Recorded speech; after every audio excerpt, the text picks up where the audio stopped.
It's recording. Okay, is it record? Yes, we are good. I didn't hear the little voice. I just remembered in Zoom settings, I turned that off, so I don't hear that voice anymore. That says we're recording, but we are live. Welcome, everybody. Welcome to the Grow with Groups mini event by Travify Academy. And this is our first session of the day.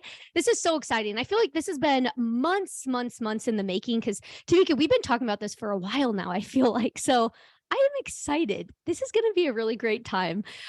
So I just want to welcome everybody here. First of all, thank you for joining us. This is exciting. Again, this is the first time we've done this sort of event where, we have Travify Academy hosting multiple sessions. The reason behind this, so we have realized that there is just so much opportunity out there with group travel. And I don't know about all of you, but I have been hearing so much more about group travel in the past few months than I feel like I ever have. So this is very timely. So I'm really excited. But we've had webinars in the past where we'll talk about group travel, but it's just always high level, not getting into the details in the surface. So that's why we wanted to create a whole day where we have multiple sessions on different topics. Because and Tamika will even say it herself when she starts going, is there you can have a whole month of webinars on this stuff.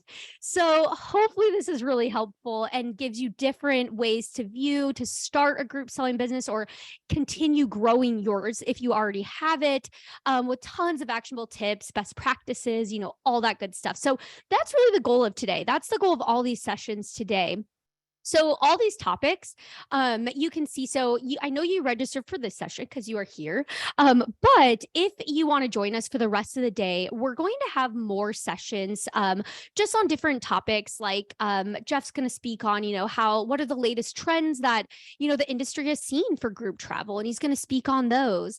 And then I'm actually going to do a little Facebook Live a little later too, which I'll talk about in a second. And then we're also going to get on the marketing side because marketing, you have to have that to sell. So Rosalind is going to talk about, how to sell group travel from the before you start promoting it, while you're promoting it, and then even after. So find out more on that. So all different types of topics. So again, go to this link. I'll drop this in the chat here to go ahead and make sure you register for the other day's events. Now, good news is this is all day and you're very busy, we know. So we are recording. So if you need to hop off at all or join halfway through, don't worry, we will have this up on our YouTube page. So that way you can watch those recordings as well. And then I'm actually going to be doing a Facebook Live at 2:30 p.m. Central today, where we don't normally bring Travify into Academy sessions, but we couldn't resist because it's really helpful to show you how you can put together the things you're learning today in using Travify. So I'm gonna break that down in like 20-30 minutes later this afternoon, so you can check that out on our Facebook page. So it's going to be a really good time, a very full day of so much good stuff. Now, one thing I want to mention too, before I forget, is that you're going to get a post survey after this. So if you could fill that out, we really want to know, since again, this is our first time doing something like this, we want to know, what you think, like what other things you want to see, how it resonates with you, all that good stuff. So let us know. And then I already see some people in the chat too, but in the chat, use that if you have any questions, or use that Q&A panel. Now, heads up, I don't know how much time we will have for Q&A with Tamikas today. So feel free, still ask your questions, but if they don't get answered, Tamika's going to share how you can get in touch with her as well. So if there's anything that doesn't get answered, hopefully you can follow up or get that answered, later on through the webinar. But okay, with all of that being said, let's jump in here. So first, I want to introduce our first guest today, our session. This session is great. If you've already listened to the podcast, you might already know Tamika, but this is Tamika Carter, who is founder of Group Travel Academy. So what better person to have to kick us off than someone who literally focuses in on group travel? So this is awesome. So welcome, Tamika. We're so excited to have you here today. Thank you so much, Stephanie. I'm so glad to be back with you. I'm so excited. And just welcome to all of you for coming to this Grow with Groups event that's sponsored by Travify. I am absolutely loving it because, so many people tell us as travel advisors that we should be doing groups, you should be doing groups, but nobody actually tells you how, right? And so the fact that you guys put this event together for everybody to come together and learn this process, I think is just amazing. So I'm so grateful to you for doing this for the industry. So thank you so much. And y'all, let me just tell you, first of all, I'm a Southern girl, so I will say y'all a lot, okay? But let me say, y'all, Stephanie has a special place in my heart. There's like my husband, my daughter, and Stephanie. So, Oh man. so I love you so much. So thank you again. I really appreciate you. Oh, we love you and thank you too. Absolutely, absolutely. All right, so I have some slides if it's okay if I share those. Yeah, go ahead. I'm going to stop sharing mine and I will let Okay. you take over there. Okay, awesome. And I'll let you know when I see them, just so. Okay, perfect. Okay, there we go. Perfect. You are off and running. All right, cool. Awesome. All right, well, y'all, let's get into it then. So today,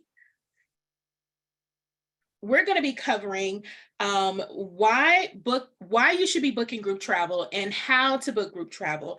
And we're going to be talking about this today from a very high level because we don't have a whole lot of time together, right? And like Stephanie was saying, like this is a huge endeavor, right? So there could be a months long of webinars on group travel. So we're going to talk about it from a very high level today. And when we get to the part about how to book group travel, we're really going to be talking about the actual booking process, the process that you will take or that you should take to book your properties for your groups, okay? Whether you are doing affinity groups or magnet groups. So we're going to kind of combine both of those and try to get through that process of booking today. All right.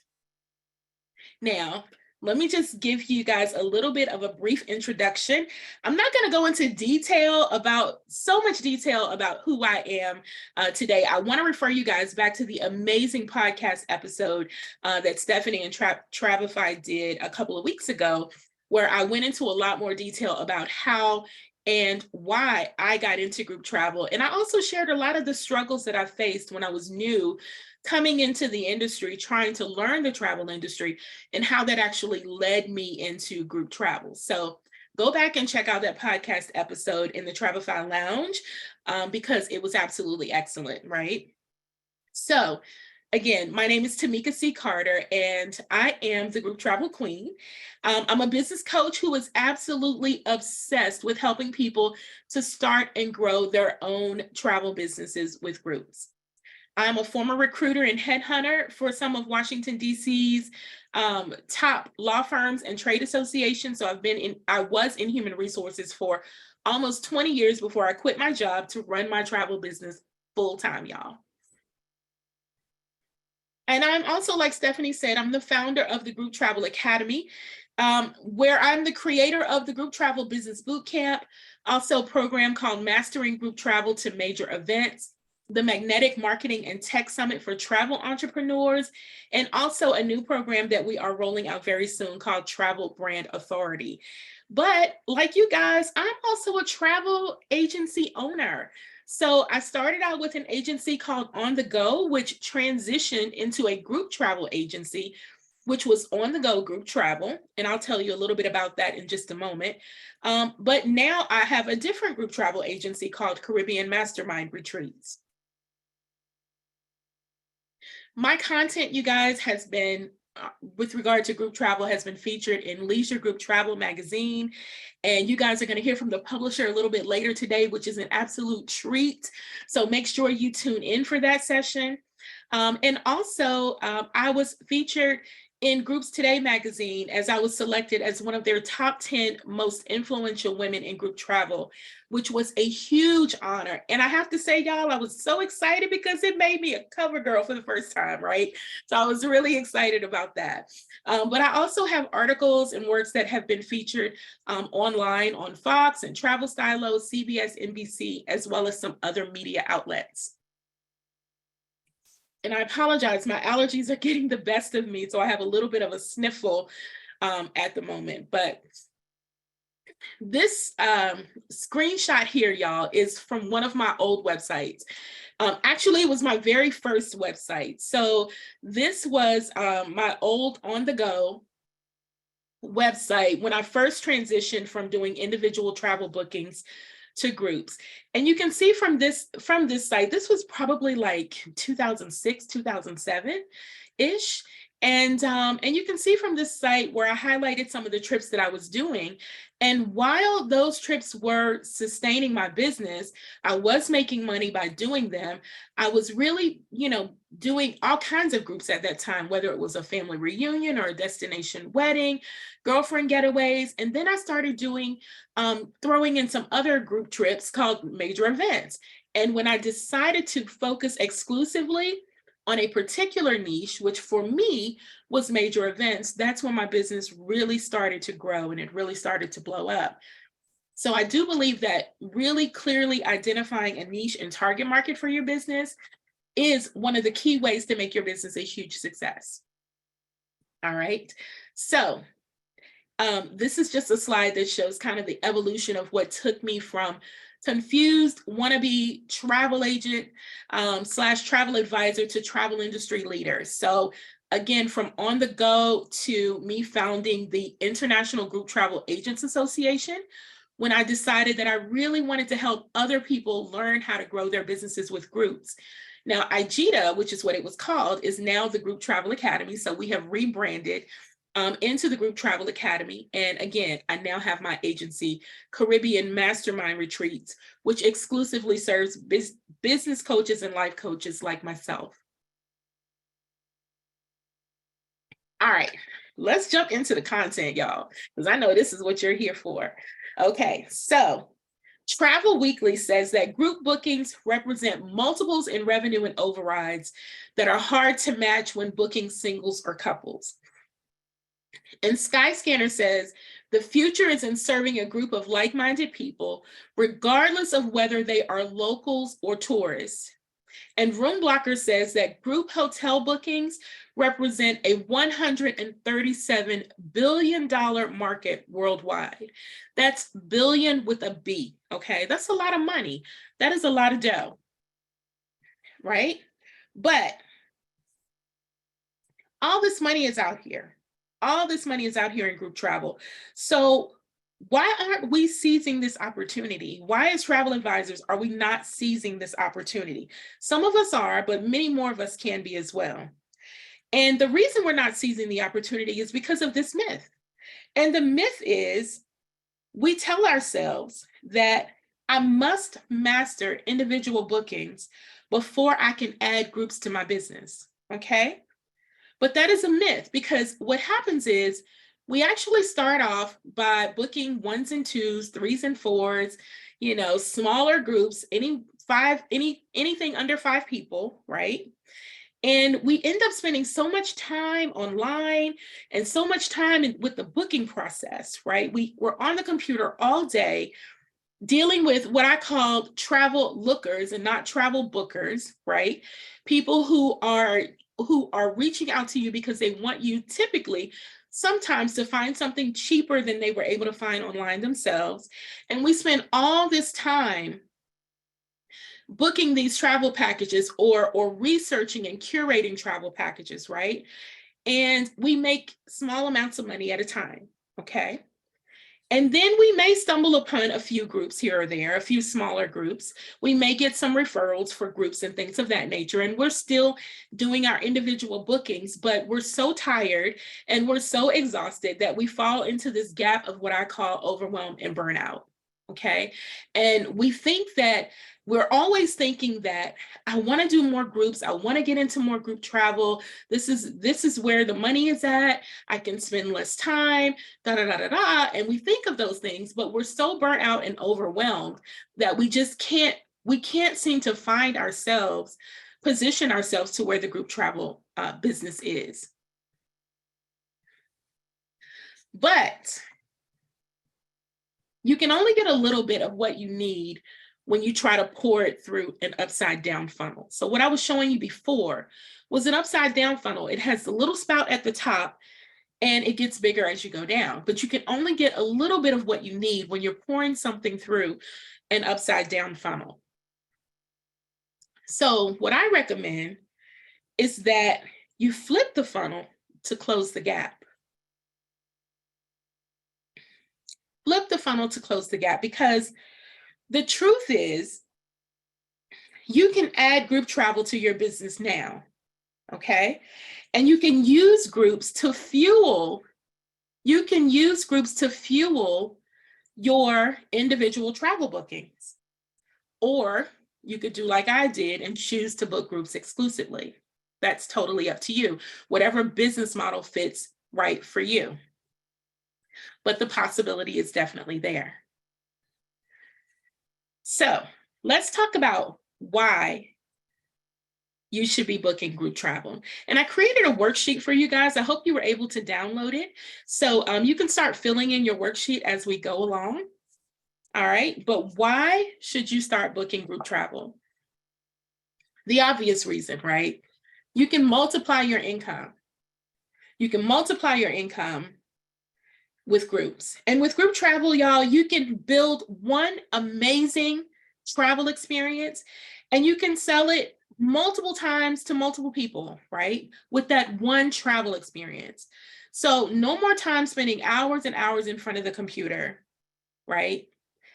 Curating travel packages for, many different travel packages during the day. You can spend your time curating one amazing package and sell it to multiple people, which I know you're going to learn about during the marketing session today in terms of how to do that. So you make more money with one travel booking. And typically, y'all, the group travelers are going to do a lot of the selling for you. Okay. So when you put your group trip out there, it's not so much that you have to always go and find the people to travel on your group trip, because the people who are traveling are going to be spreading the word for you. So it just makes it so much easier. Number 2, you should be booking group travel to minimize price shopping, right?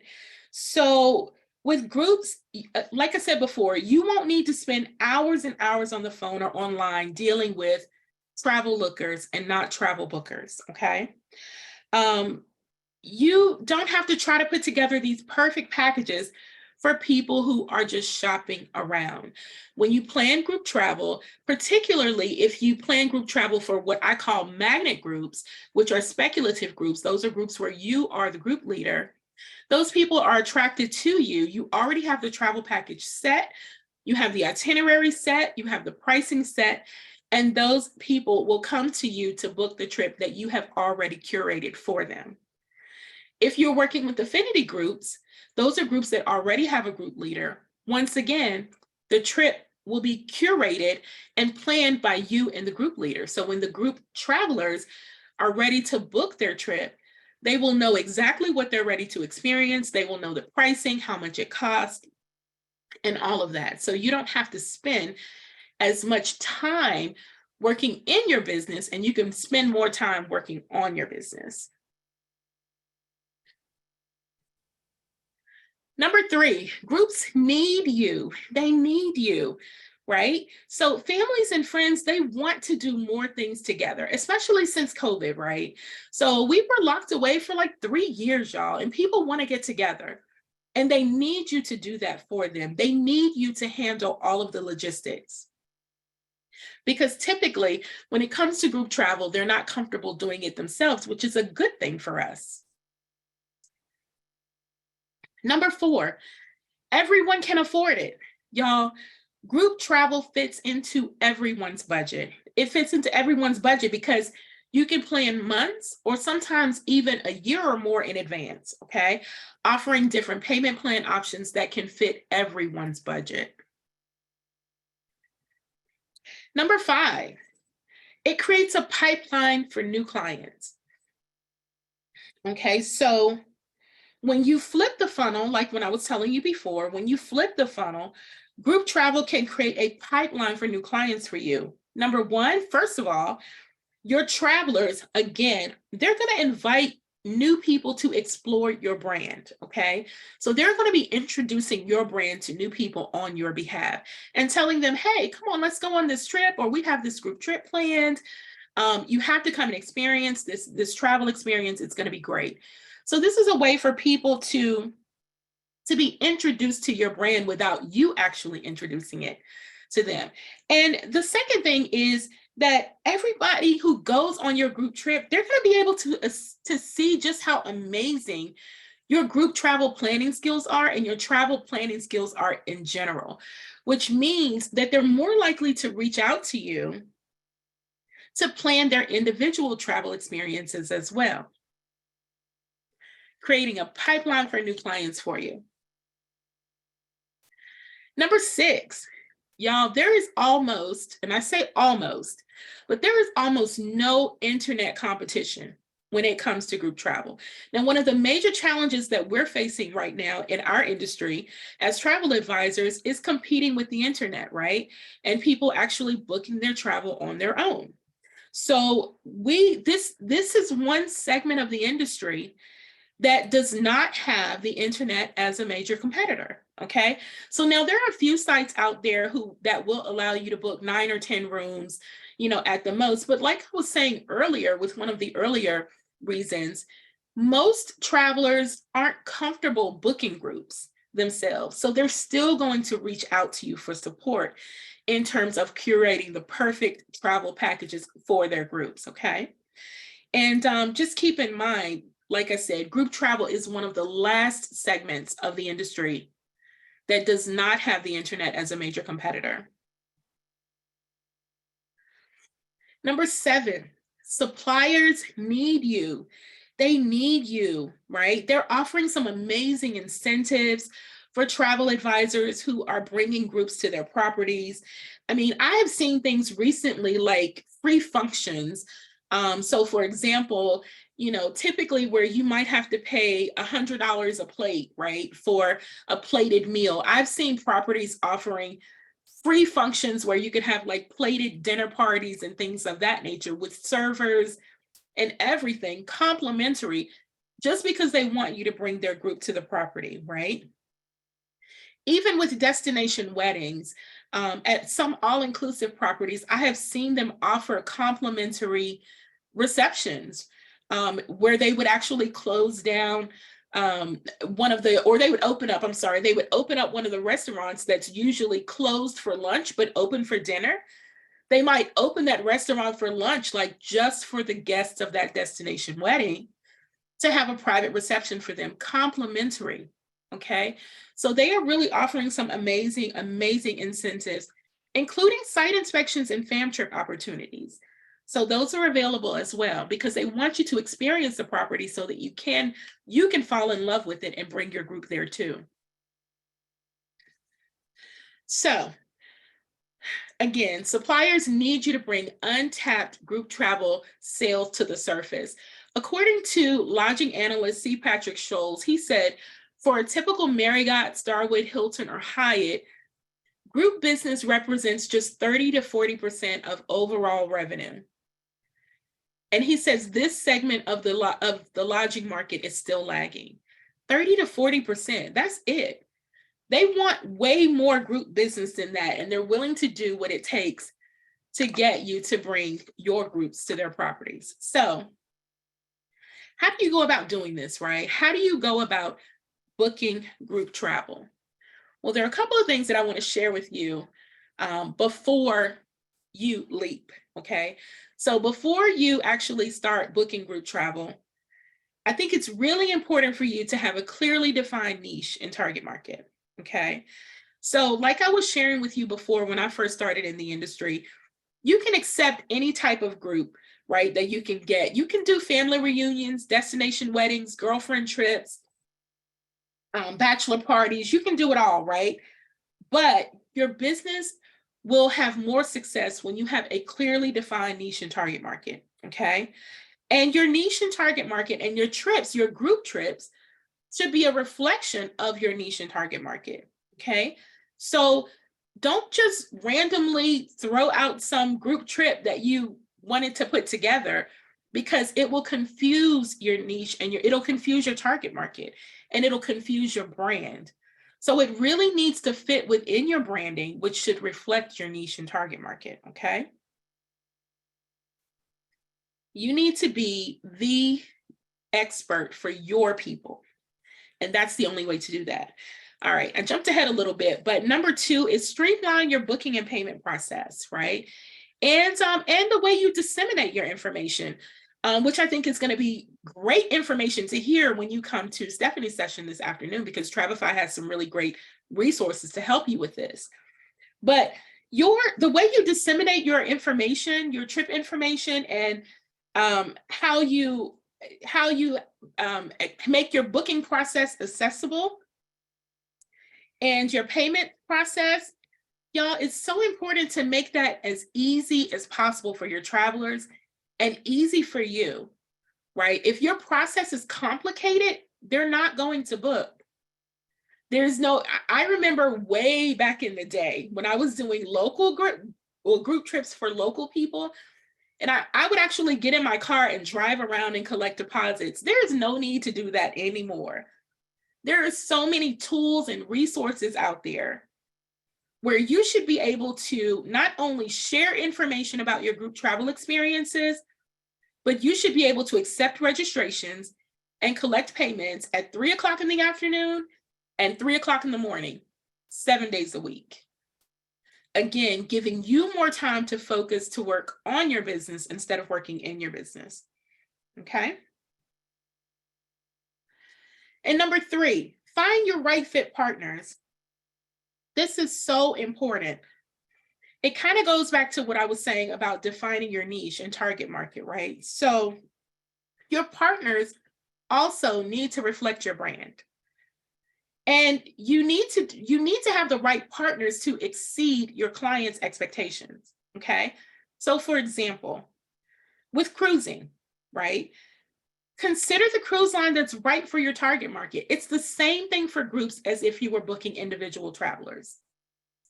So do you need a cruise line that's more romantic? Are you doing a group cruise for couples? So, a romantic cruise line would make more sense, right? Is it a luxury cruise, or do you want something that is more fun where the kids can just run wild, right? So think about that. Really have your niche and target market in mind when you are selecting your supplier partners, and have those in place before you start planning your group trip.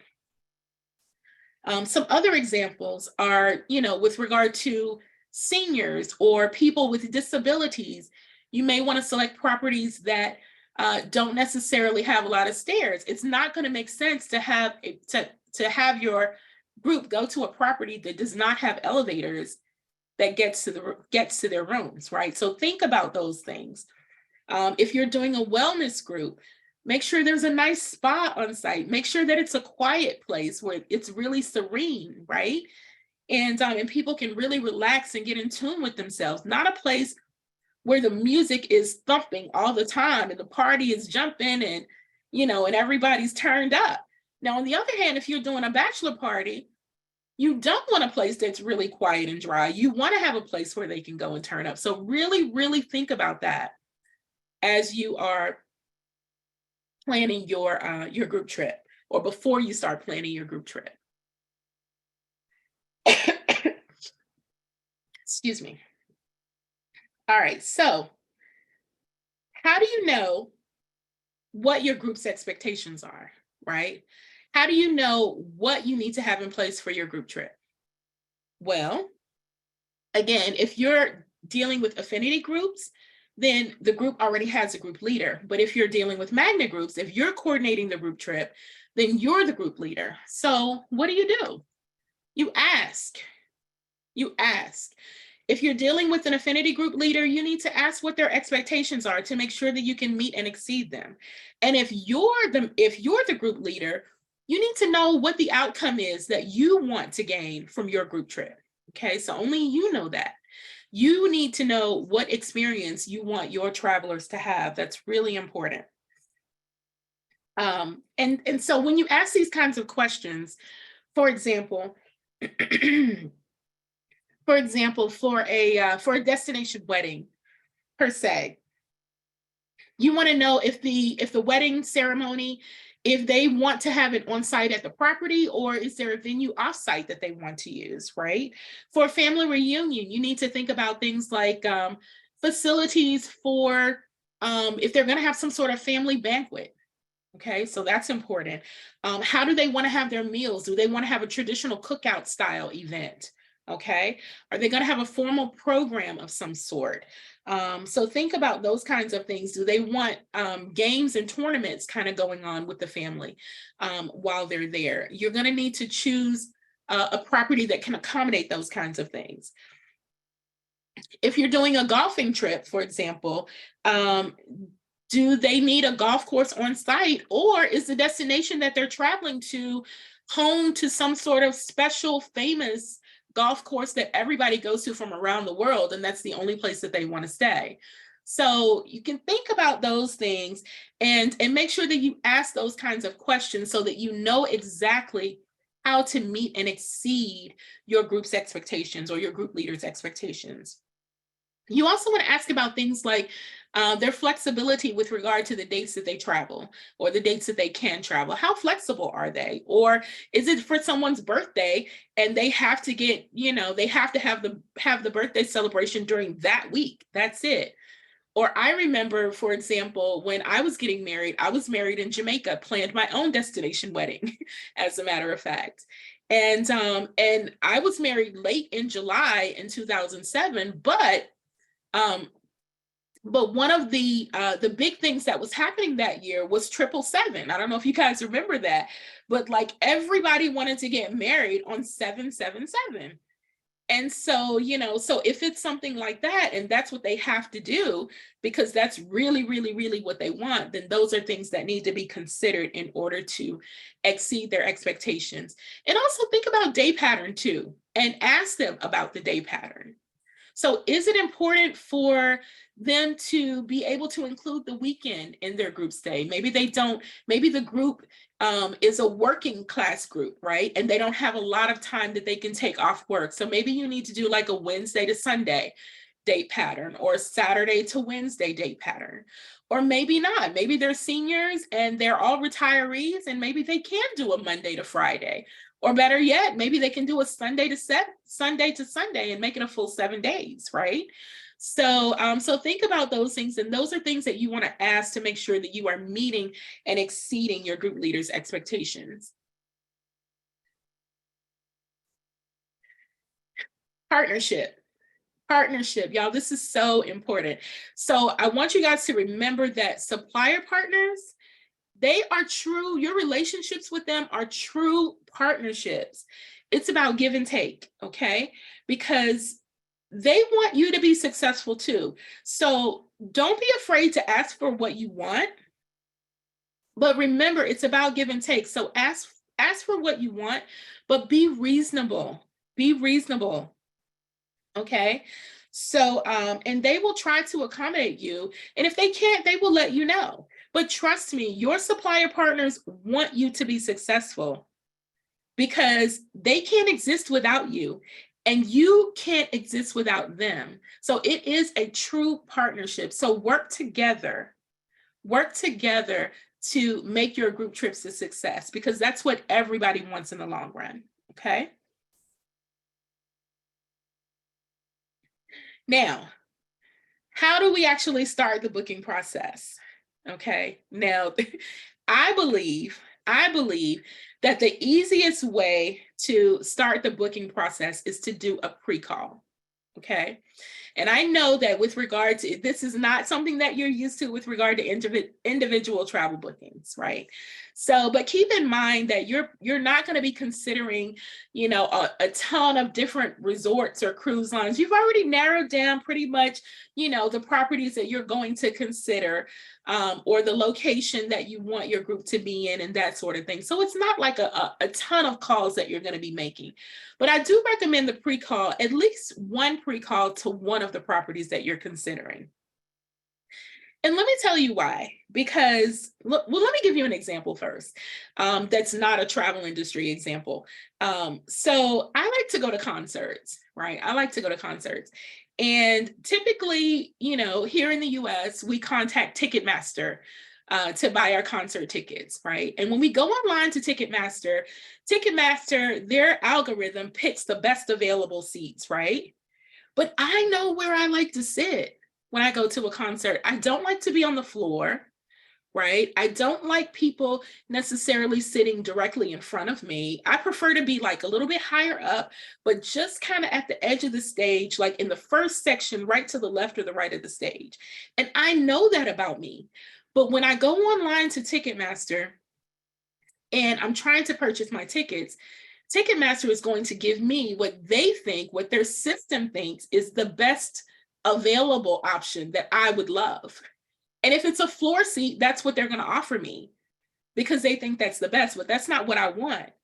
So what I do is I actually pick up the phone and I call Ticketmaster and I talk to an agent and I ask questions about the sections for the seating that I want. Okay. And then they end up walking me through the process and telling me what seats they have available in that particular section. And then I'm really good and happy with buying my seats. So I believe that the same holds true for group travel. Okay, so I believe that the same holds true for group travel, that doing a pre-call is the way to go. And I'm going to dive into this just a little bit more. All right, now, who do you call? So for the pre-call, just for the pre-call only, I recommend a direct call to group sales, to whoever the group sales department is. It's whoever's working in the group sales department for the resort, the hotel, on site for where you're going to be. And there are a couple of reasons why I recommend this. So first, I like to connect with the people who are going to be working directly with my group. So these are the people who are going to greet me when I get to the property, and they're also going to be the people who are going to greet my guests and make sure that my group and my event flows seamlessly the entire time that I'm there. So I think it's a really great way just to set expectations early. Okay, to just make that introduction, to call to say, hi, I'm considering bringing my group to your property. I have a few questions. I wanted to know if you have, no more than 10 minutes that you could spend with me to answer some of the questions that I have. That's it. Okay. And then use that opportunity to ask some questions to get some general clarity for your group trip. So for example, ask them whether or not there are any citywide or any special events that are happening in or around the property. Okay. Typically, the people at the hotel are the ones who are going to know this information. Not necessarily, sometimes your BDM will know, actually, your business development manager. But typically, it's the people who are on site, on location, in city, in country that will know that information. That's really important to know because you don't want to schedule an event when there is something major that's going on, because then you will be the little fish in the big pond, right? And it's likely to drive up your room rates unnecessarily. Okay. Speaking of being a little fish in a big pond, you also want to know if there are any larger groups that are going to be there when you are thinking about taking your group to their property. So they will be able to look at their roster, look at their calendar to see, okay, well, who do we actually have on site the week that she's talking about bringing her group? And if there's a big conference or convention or a big family reunion, you want to know that because you don't want to be competing with another large group. You want to be the large group, okay? So the on-site people are the ones who will actually know that information. And the last thing is you can ask them, are there any times when they really need you? Okay, so let me explain what I mean by that. There are times when a hotel or resort or cruise line, when they are so full and they are booked to almost capacity, that accepting another group, they can do it, but oh my goodness, they would really rather you come another week. And you can ask the on-site person that, and they can again look at their schedule, look at who's coming in when, and they can say, hey, Tamika, I know you want to do it this week, but since you asked, if you're able to move it to this week, I'm able to give you a much lower room rate. We can actually throw this in and that in, and I can give you one comp room for every 10 rooms that you sell instead of one for every 15, because we really don't have anybody on property that week. And I think this will be a win-win for both of us. That's why I like talking directly to the group sales department on site for the pre-call, just for the pre-call. All right.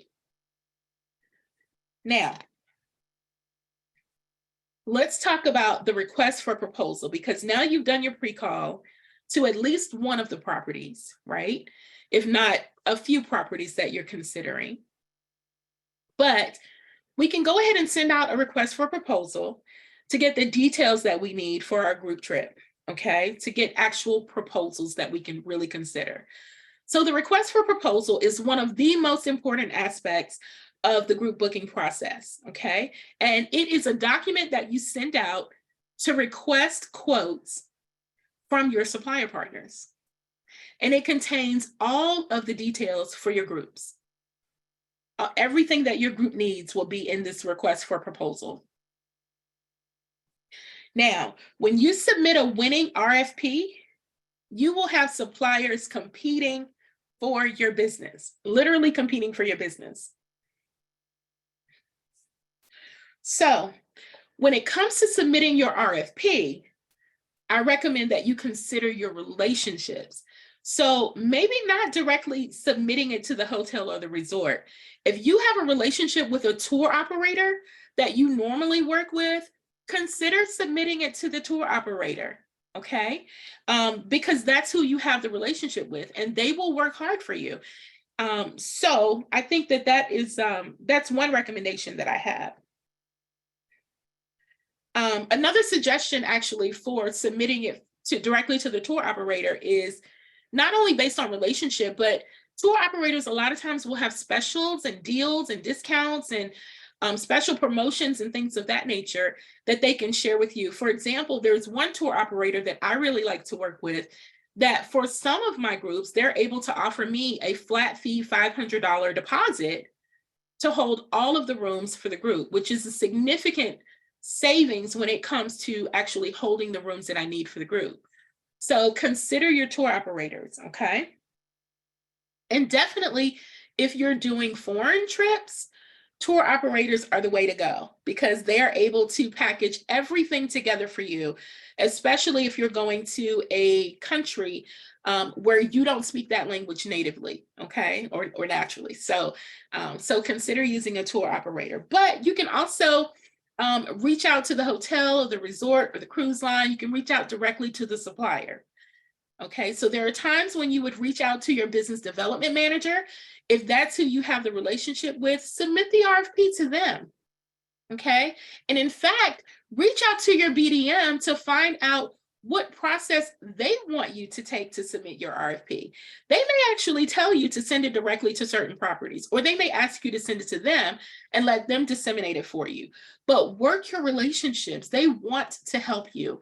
And your BDMs, they want you to be successful as well. And a lot of times they have special contests and promotions and things like that that you can take advantage of as well when you work through them. So consider that. Consider your relationships.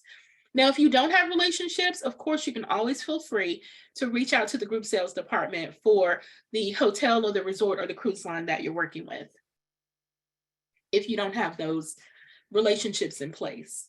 Now, what are the 5 elements of a winning RFP? So the first one is your event profile, okay? So in this section, this is where you're going to have like all of your contact information. You'll have information about like who you serve, like what your niche is, what your industry, if you're doing something for a particular industry, have a little bit of background information on the industry. Let them know how many attendees are expected to attend. If you have a program or an event overview, like if there's going to be if there's going to be a banquet or an award ceremony or a contest or something, let them know that so that they can start thinking about, what space they might have available for those kinds of things. And sometimes it's really helpful to share the demographics. So for example, with the example that I gave before with regard to seniors or people with disabilities, if you share the demographics, they may be able to tell you, that, well, we don't have elevators to any of our rooms. So we're probably not going to be the best option for you. Or if it's a group where you have a lot of children going, they may be able to highlight the fact that they have a kids club or babysitting services and things of that nature. So sharing the demographics can sometimes be really, really helpful when you're receiving the information back from your RFP for your proposals. The next element is the timeline. So here is where you're going to share things like the decision-making process. Who's making the decision? When are you going to be making the final decision? What are the deciding factors, right? So for example, if the hotel can't provide a complimentary breakfast, then you're not going to consider that property. So you need to list those kinds of things so that they know that in advance. Again, who's going to be making the decision? What are your special requests? For example, with the example that I gave earlier with regard to the wedding, the destination wedding, do you require a wedding reception on site? And are you requesting that they do that complimentary? Those are things that you want to put in this particular section, because if they're not going to do it complimentary, if they're not going to meet your demands or your requests, then you will not consider that property, and they need to know that. Okay, and you also want to put in this section like how they should submit the proposals back to you, and how they should ask you any clarifying questions that they might have. So do you want them to call you? Do you want them to email you, text you? How do you want them to communicate with you? So that's what goes in this section. The next section is your room block request information, room block and requests. So we talked a little bit about day patterns before, and date patterns. So if you have a specific day pattern that you want to consider, or day or date pattern, then make sure that you list that in this section of the RFP. Okay, if there are dates that you have that are non-negotiable, like we talked about earlier with the 777, if you have dates that are non-negotiable, that needs to be listed, and it needs to say that they are non-negotiable. Are there any dates that you want to avoid? For example, are there any holidays around the time period that your group wants to travel that you want to avoid? And the number of rooms, right? How many rooms do you need each night? As the group leader and as the travel planner, are you going to be going in 2 days early to set some things up? If you're doing a magnet group and traveling with your group, and then the rest of your group is coming later, they need to know those kinds of things, okay? Is the bride and groom, for example, for a destination wedding, in some countries, they may be required to be in country for 1 to 2 days before their ceremony. So they need to know that the bride and groom need to be there and have a room a couple of days before everybody else gets there. Okay, and is the bride and groom going to stay a little bit later for their honeymoon? So they need to know those kinds of things for your group trip. And also in this section, this is where you'll list the types of rooms that you need. So for example, if you have more families traveling, do you need more double beds, rooms with double beds, or are king beds better if it's supposed to be a romantic getaway for couples? So those are the details that you want to list as well. If you're doing something, for example, I was working with somebody recently who was doing a trip to Hawaii, and all of the rooms, I can't remember what category of rooms he was requesting, but my question was, wow, if I'm going to Hawaii, like I want to look out at the beautiful ocean like every single day if I'm spending this money to go to Hawaii. So why don't you request like just all ocean view rooms and just make that a great and grand experience for your guests? And he had never thought about that, but that is something that you would request in your RFP so that they can quote you properly. History. So this is where you would list like any previous group trips that you've done. You want to put the dates in there, the names of the hotels, how many rooms you were able to sell and how many were occupied. And you want to list the room rate, right? Because you want the people that you're getting, the properties that you're getting the proposals from, you want them to be competitive with what you've sold in the past, okay? So it's okay to share the room rate with them that you received. All right. So, and also like this process, when you include your history, it lets them know that you're serious about doing this, right? You're not price shopping per se. You're really serious. You're going to execute your group trip. And, you know, it just kind of acts like a reference sheet, right? So that where they can see what you've done in the past. And finally, the fifth element of a successful RFP is the event space. So y'all, properties, they want to not only maximize their sleeping room use, but they also want to maximize the use of their event space. Okay, conference rooms, stages, banquet areas, things of that nature. Okay, so to give you an example, I had a client who came through our program, and they actually did hair shows and hair training, hair cutting training and things of that nature. And they did a group cruise, and it was a hair competition, like a hair show competition. So they needed a place that had it was a cruise, but they needed a place that had a stage for them to be able to have their competition. They also had an award ceremony, so they needed a place where they could do that. And it was kind of a really formal gala type of thing. So it needed to be a really nice room for them to be able to do that. So definitely make sure that you list any event space that you might need, and let them know if you require that space to be complimentary. Some places will give you complimentary event space, and some places will not. Excuse me. Okay, so now once you get your proposals, reach out to the suppliers, get any questions, any clarifying answers that you need, and then you want to request a contract from your number one choice, okay? And y'all, double check your contract against the RFP that you sent or the proposal that you received from them. Make sure that everything that was in the proposal is in the contract, okay?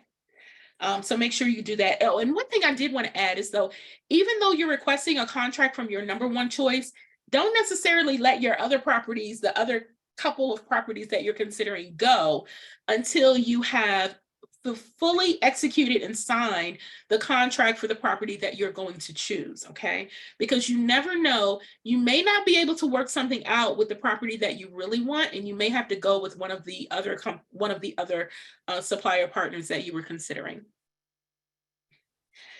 Let me give you guys a disclaimer here. I am not a lawyer, okay? And none of this is to be considered legal advice, all right? But I did want to share this with you because this is a question that I get all the time. Who signs the contract? Who signs the contract? So I can't tell you what to do because I'm not a lawyer, but I will tell you what I do, okay? So if it's a magnet group and I'm the group leader, then I typically sign the contract. I pay the deposit, and I watch my dates very, very carefully in the contract to make sure that I'm meeting all of my deadlines, getting my payments in when they're required, getting rooming list in when they're required, all of that. That is all my responsibility, and I take on that role. But now if you're dealing with an affinity group, typically, let me say, sometimes I will have the affinity group leader sign the agreement, but more times than not, I like to have a contract between my company and the affinity group, okay, or the affinity group leader.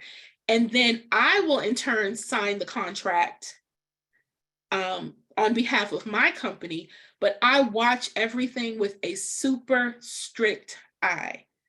So I set deadlines that if there are payments due or rooming lists due or things like anything that's due to the property by a particular date, I note that on my calendar, and I usually will even note it on my calendar 15 to 20 days before that date to make sure that the group leader is giving me the information or the payment in enough time for me to flip that information or finances and get it to the property in time. Okay, so the client pays the deposit. What I mean by that is the client will typically pay me the deposit, and then I will then transfer that deposit to the client. And again, I watch those dates carefully, and I'm very, very strict with them because I am not going to be on the hook for someone else's group trip. Okay.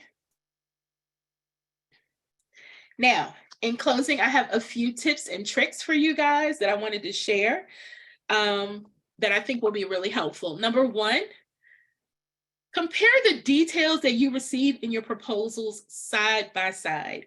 So I talked a little bit about this in the podcast episode that I did with Stephanie a while ago.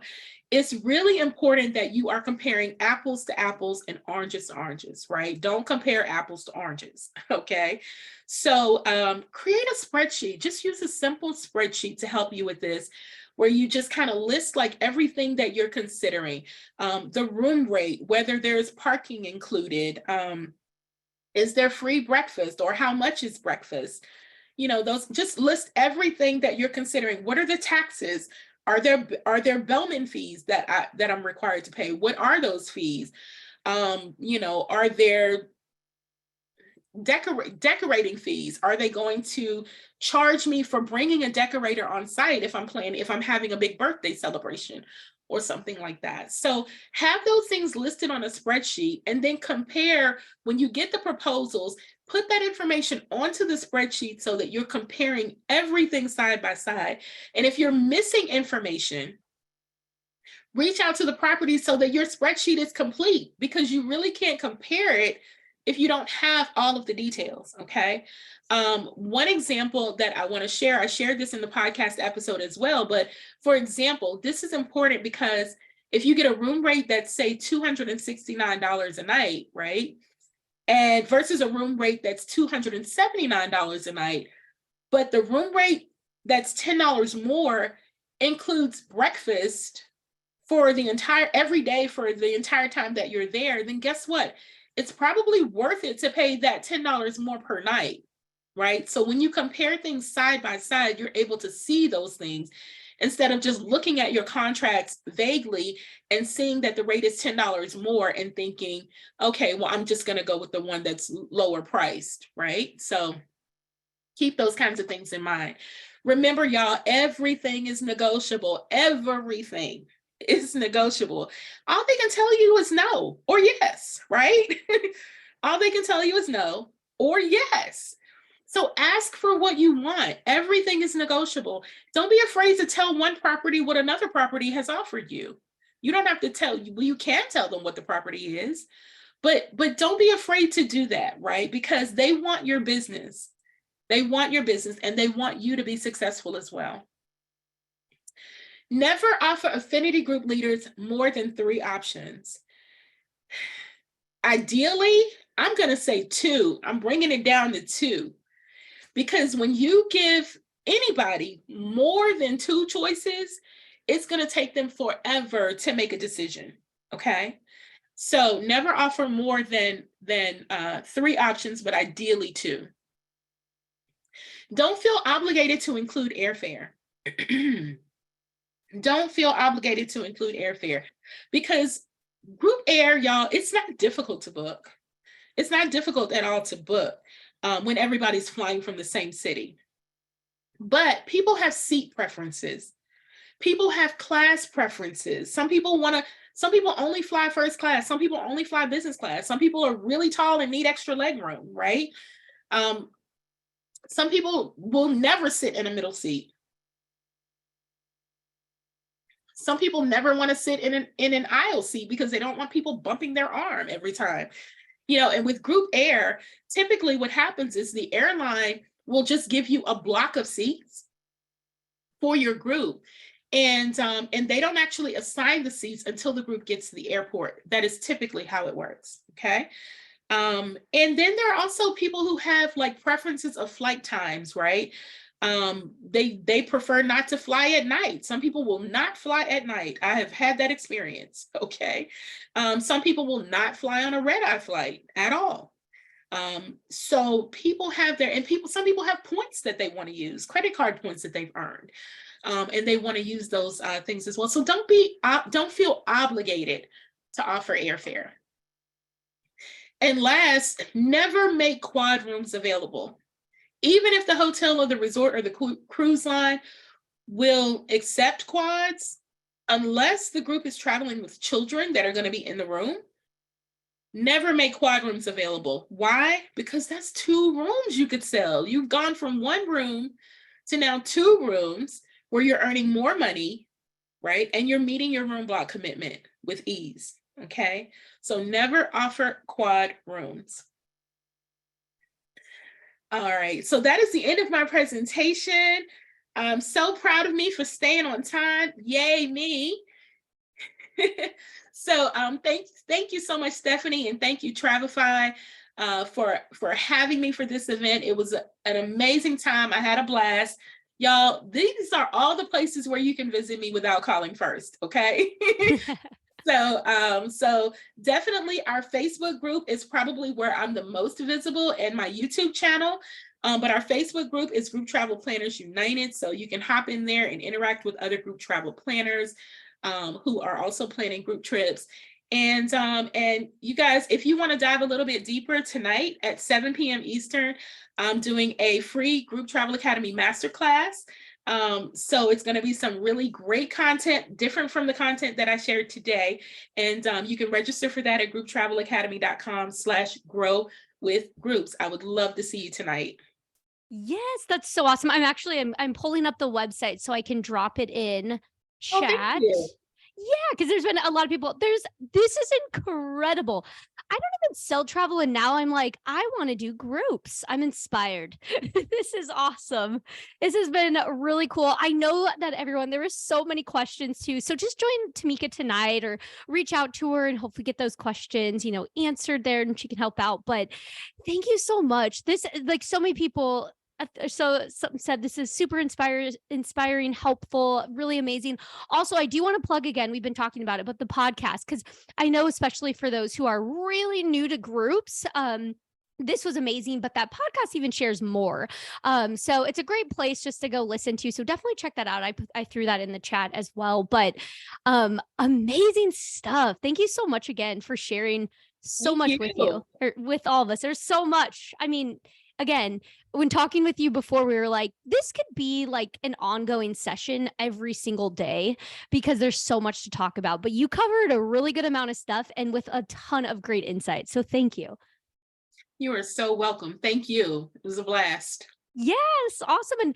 And thank you again, everyone. Hopefully we will see you tonight, and maybe you'll see Tamika later this evening as well. But I guess you won't see us tonight. You'll see us in about an hour, actually, if you're joining us for the rest of the sessions. But thanks so much again. Enjoy the rest of your afternoon. Hopefully we see everybody there. But thank you so much again, Tamika, and hope you have a great time this evening as well. Thank you. Thanks. See you all.